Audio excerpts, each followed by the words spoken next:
Il y a un mot que des milliards de personnes redoutent. Un mot qui a hanté des enfants la nuit, fait trembler des mourants, justifié des guerres, alimenté des inquisitions.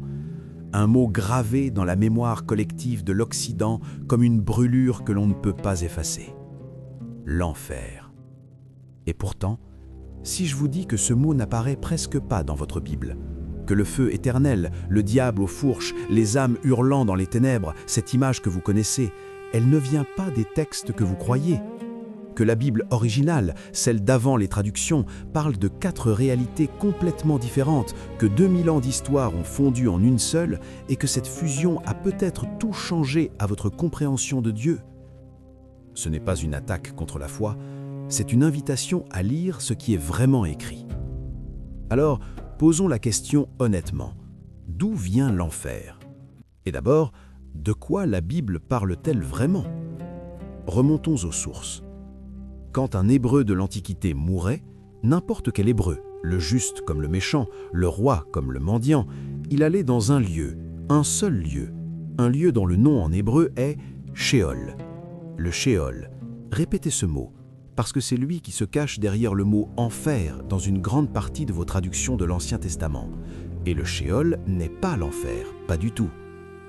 Le Sheol dans la Bible hébraïque est simplement le séjour des morts. Pas un lieu de tourment, pas un lieu de punition, un endroit sombre, silencieux, souterrain, où toutes les âmes descendent sans distinction. Le psaume 89 y envoie les hommes, Job y aspire comme à un refuge, Jonas y crie depuis le ventre du poisson, Abraham, Isaac, Jacob, tous descendent au Sheol, pas en enfer. Le Sheol est l'ombre, pas le feu, le silence, pas le cri, la poussière, pas la flamme. Alors, comment est-on passé du Sheol à l'enfer? La réponse commence avec une traduction.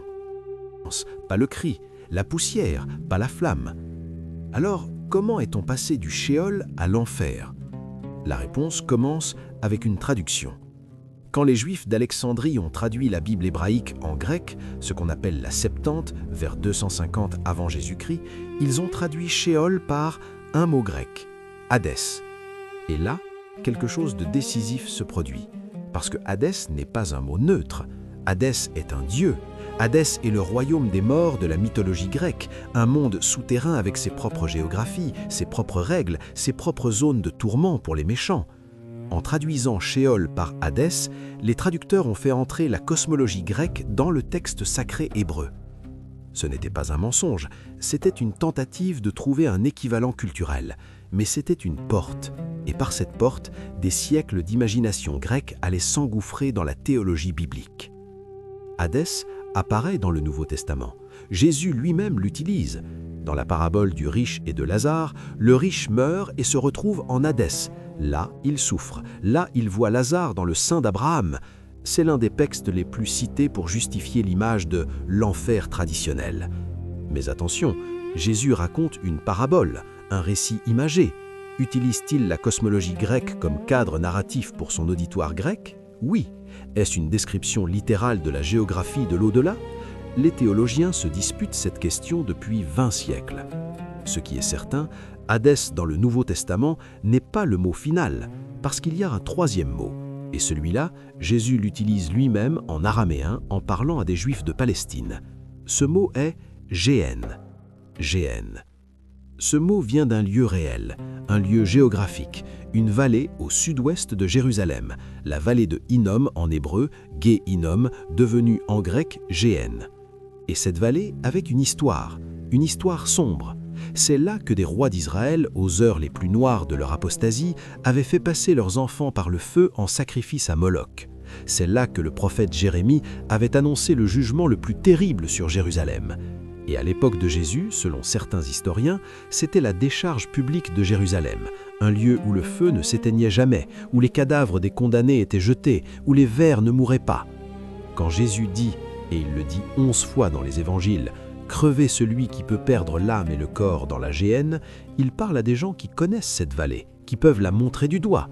Pour eux, la géhenne n'est pas une métaphore abstraite, c'est une image concrète, locale, historique, l'endroit où finissent les rebuts, les condamnés, ceux qui ont refusé jusqu'au bout. Est-ce que Jésus décrit un lieu littéral de tourment éternel ou utilise-t-il la géhenne comme image du jugement, puissante, viscérale, ancrée dans la mémoire collective de son peuple? Les deux lectures existent, les deux ont des partisans sérieux. Ce qui est certain, la géhenne de Jésus n'est pas le même mot que le Sheol d'Abraham, ce n'est pas la même conception, ce n'est pas la même réalité. Et puis, il y a le quatrième mot, le plus rare, le plus violent, Tartare. Il n'apparaît qu'une seule fois dans tout le Nouveau Testament, dans la deuxième épître de Pierre, chapitre 2, verset 4. Pierre écrit que Dieu n'a pas épargné les anges qui ont péché, mais les a précipités dans le Tartare.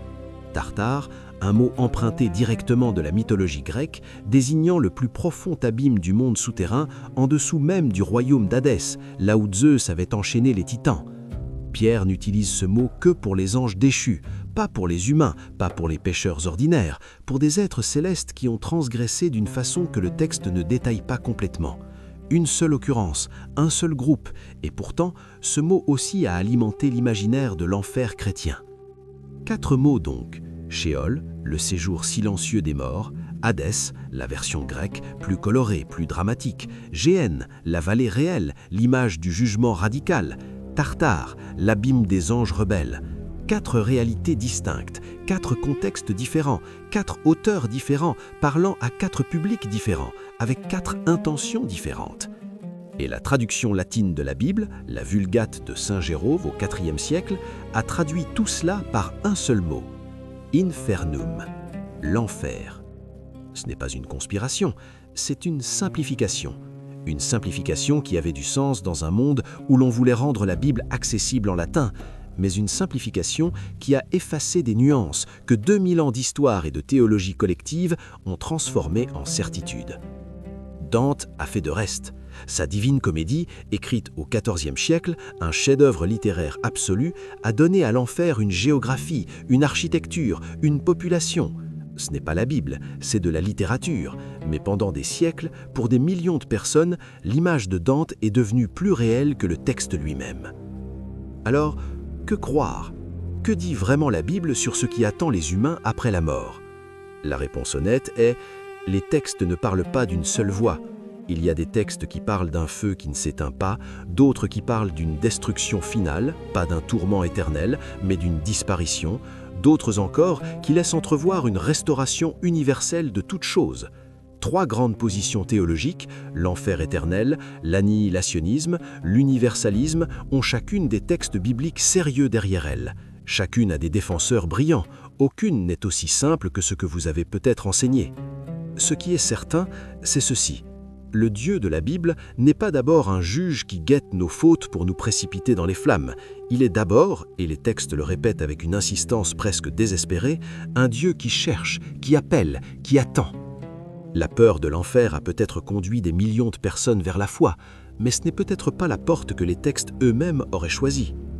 Alors, la prochaine fois que vous entendez le mot « enfer », demandez-vous quel mot se cache derrière: Sheol, Hadès, Géhenne, Tartare, parce que derrière chaque mot se cache une réalité différente, et derrière chaque réalité différente, une question différente sur Dieu, sur la justice, sur la grâce et sur ce que nous espérons vraiment quand nous espérons être sauvés.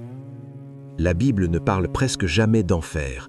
Ce qu'elle dit à la place est infiniment plus complexe, infiniment plus dérangeant et infiniment plus grand.